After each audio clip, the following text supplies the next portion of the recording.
Okay, I've decided to make this video about economic sectors, and this is something that is, I'm going to call it a review video, but really it's kind of a new content video that usually comes up in the economic geography unit.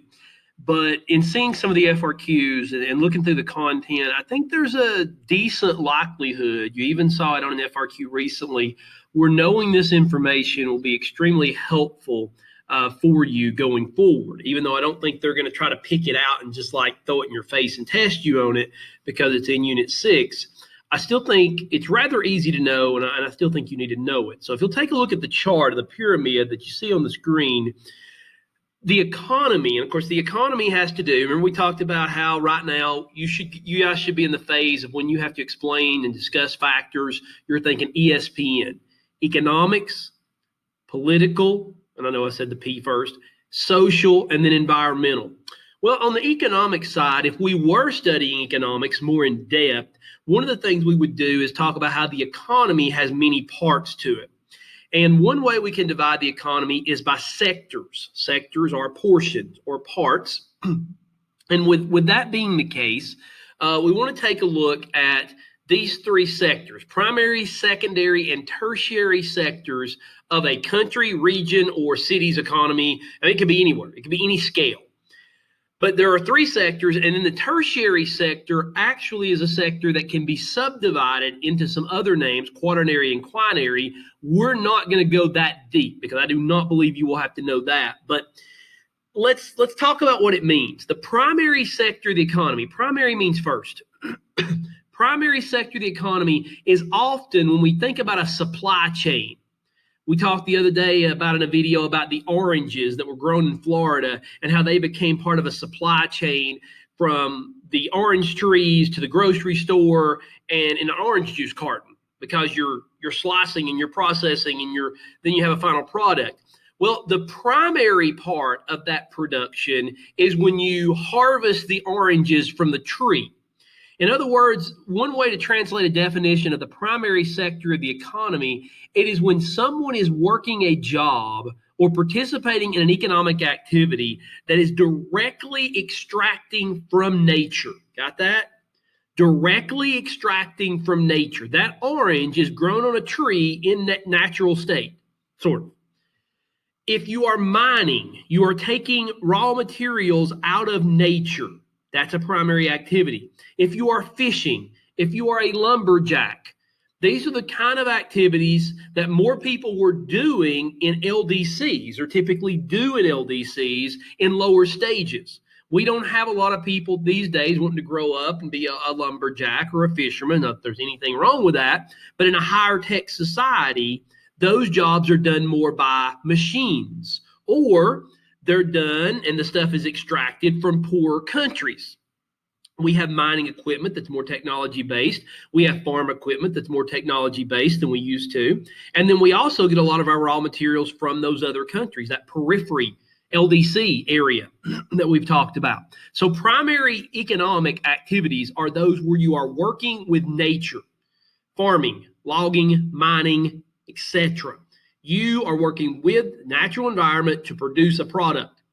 Now, oftentimes, whatever comes from the primary sector of the economy, the product, it often gets, again, sent up a supply chain, like oranges when we talked about them. Most things we take from the field or the mine does not go straight to utilization. Like, we don't take most oranges and send them straight to the grocery store and, hey, here's an orange. We do some, but not all. We don't take wheat out of the wheat field and say, hey, put that in the grocery store. We process it into cereals and other grain products and stuff like that. Even the same thing with like milk, when a lot of things are derivatives of that. So how do we do that? Well, the secondary sector of the economy, which Morristown is very much known for, is where it's a secondary phase. You take the raw material that comes from the primary sector and you manufacture and refine it into a more finished product. So when I think secondary stage, I always think factories. So someone who is working in a factory is working in the secondary sector. Now think about it. As you move up these sectors, you typically make a little more money. But you also typically require a little bit more training. Now, training is unique depending on what you're doing and what level. But that orange might be sent to a processing plant that squeezes the orange, adds other ingredients in water, and turns it into orange juice. The factory or the processor where the orange juice is produced is the secondary sector of the economy part. The primary is where it comes from the oranges out in the orchard. Any factory where you have input on one end, output on the other, you're taking something and you're making something, that's a secondary activity. Secondary activities are very popular in stage 3 countries, what we sometimes call newly industrializing countries, Mexico, India, places like that today. And then lastly, the tertiary sector of the economy, you see it at the top of the pyramid up here. The tertiary sector of the economy is service jobs. If you work in a bank, if you're a professor, if you're a researcher, if you're a lawyer, a doctor, you are doing jobs that serve the public at large. The easiest way to determine what kind of job it is and what sector it belongs to, are you working with nature? If it's no, then you eliminate primary. Are you working in a factory to turn a product into something more refined, putting things together, taking things apart? If not, then you're probably in a service sector job, a tertiary sector job. Most of you probably are thinking about jobs in your future that are in the tertiary sector.